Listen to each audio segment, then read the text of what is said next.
सरकार ने किस किस के लिए बजट में खोला खजाना, 10 आपको ऐसी जानकारियां हम देने वाले हैं इस वीडियो में। 2 फरवरी 2025 की बहुत बड़ी अपडेट है जिसके बारे में बात करेंगे कि क्या क्या बजट 2025 में 1 फरवरी को ये घोषणाएं की गई हैं। केंद्र सरकार ने देश का आम बजट शनिवार को पेश किया था जो 1 फरवरी 2025 को। इसमें किसानों, महिलाओं से लेकर नौकरी पेशा लोगों तक को तोहफा दिया है। वित्त मंत्री के रूप में ये निर्मला सीतारमण का लगातार 8वां बजट भाषण था। इसमें तमाम सेक्टर्स के लिए सरकार ने खजाना खोला और 50 लाख करोड़ रुपए से ज़्यादा का बजट पेश किया। निर्मला सीतारमण ने शनिवार को मोदी सरकार के तीसरे कार्यकाल का जो पूर्ण बजट पेश किया उसका साइज अनुमानित 50.65 लाख करोड़ रुपए से ज़्यादा तर पहुंच गया है। इससे पहले बीते वित्त वर्ष 2024-25 में सरकार ने 47.16 लाख करोड़ रुपए का बजट पेश किया था। डिफेंस से लेकर एग्रीकल्चर तक सरकार की ओर से विभिन्न सेक्टर्स के लिए कुछ अच्छा बजट आवंटित किया गया है। इसके साथ ही इस बजट में मिडिल क्लास के लिए 12 लाख रुपए तक की इनकम को टैक्स फ्री करते हुए जबरदस्त फायदा दिया गया। आइए आपको इसके बारे में अपडेट बताते हैं। सबसे पहले हम बात करेंगे इनकम टैक्स की। तो इसमें कुछ बदलाव किए गए हैं जो कि ये जो बदलाव हैं वो कुछ इस प्रकार से है। जैसा कि आपको बता दें, बजट 2025 में सबसे बड़ा ऐलान मिडिल क्लास के लिए हुआ है। सरकार ने 12 लाख रुपए तक की इनकम टैक्स के दायरे में से बाहर कर दिया है। इसी के साथ नौकरी पेशा लोगों को 75,000 रुपये के स्टैंडर्ड डिडक्शन का भी लाभ मिलेगा। इस कदम से 12 लाख रुपए सालाना कमाने वाले को 80,000 रुपये तक का फायदा होगा डायरेक्ट। किसानों का रखा गया है ध्यान इस बजट में।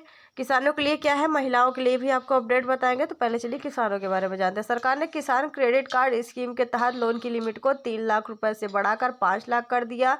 वित्त वर्ष 2024-25 में किसान क्रेडिट कार्ड धारकों की संख्या देश में 7.75 करोड़ तक पहुंच गई है। इसके अलावा धन ने कृषि योजना के तहत फेज 1 में कम उत्पादन वाले 100 जिले एग्री प्लान में कवर किए जाएंगे, जिससे करीब 1.7 करोड़ किसानों को लाभ मिलेगा। अब बात करेंगे महिलाओं की। तो सरकार पहली बार 5 लाख महिलाओं को SC/ST के लिए खजाना खोला है और महिलाओं को 5 साल के लिए 2 करोड़ रुपए तक की टर्म लोन की सुविधा मिलेगी। ये लोन बिना गारंटी के आसान शर्तों पर दिया जाएगा, जिसके जरिए वे अपने छोटे मध्यम स्तर के व्यवसाय शुरू कर सकें। यही नहीं, उन्हें अपने बिजनेस को आगे बढ़ाने के लिए डिजिटल ट्रेनिंग, मार्केटिंग सपोर्ट और सरकारी योजनाओं से जोड़ने की सुविधा भी डायरेक्ट दी जाएगी।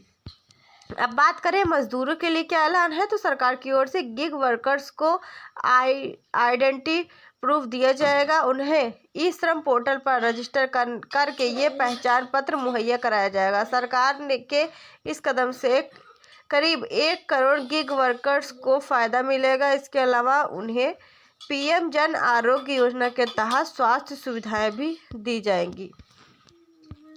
इसी के साथ आवास के लिए क्या अपडेट आई है वो आप जान लीजिए। आवास स्कीम के तहत 2025 में 40,000 आवास परियोजनाओं को पूरा किए जाने की उम्मीद जताई गई है और इस परियोजना को आगे बढ़ाने के लिए 15,000 करोड़ रुपए के साथ फंड 2 स्थापित किया जाएगा। बुजुर्गों के लिए भी राहत है। फाइनेंस मिनिस्टर निर्मला सीतारमण ने बजट में बड़ा ऐलान करते हुए अब सीनियर सिटीजन के लिए tax reduction at source TDS की लिमिट 50,000 रुपये से बढ़ाकर 1 लाख रुपए कर दी गई है। इसका मतलब है कि अगर किसी सीनियर सिटीजन को बैंक डिपॉजिट या FD से एक वित्तीय वर्ष के दौरान 1 लाख रुपए सिर्फ ब्याज से कमाई होती है तो यह TDS कटौती के दायरे में नहीं आएगा। अब बात कर लेंगे यहाँ पर एक और अपडेट के बारे में, जो कि ये अपडेट है स्टार्टअप को लेकर। स्टार्टअप को सरकार ने क्या दिया है। बजट में वित्त मंत्री निर्मला सीतारमण ने जानकारी दी कि 10,000 करोड़ रुपए के योगदान से स्टार्टअप के लिए फंड की व्यवस्था की जाएगी। स्टार्टअप इंडिया पहल के तहत सरकार स्टार्टअप के माध्यम से इनोवेशन को बढ़ावा देने के लिए फोकस कर रही है। छोटी कंपनियों और स्टार्टअप्स के लिए स्पेशल क्रेडिट कार्ड जारी होगा, जिसकी लिमिट 5 लाख रुपए होगी। पहले साल में 10 लाख रुपए क्रेडिट कार्ड जारी किए जाएंगे। स्टार्टअप के लिए क्रेडिट गारंटी कवर 20 करोड़ रुपए होगा।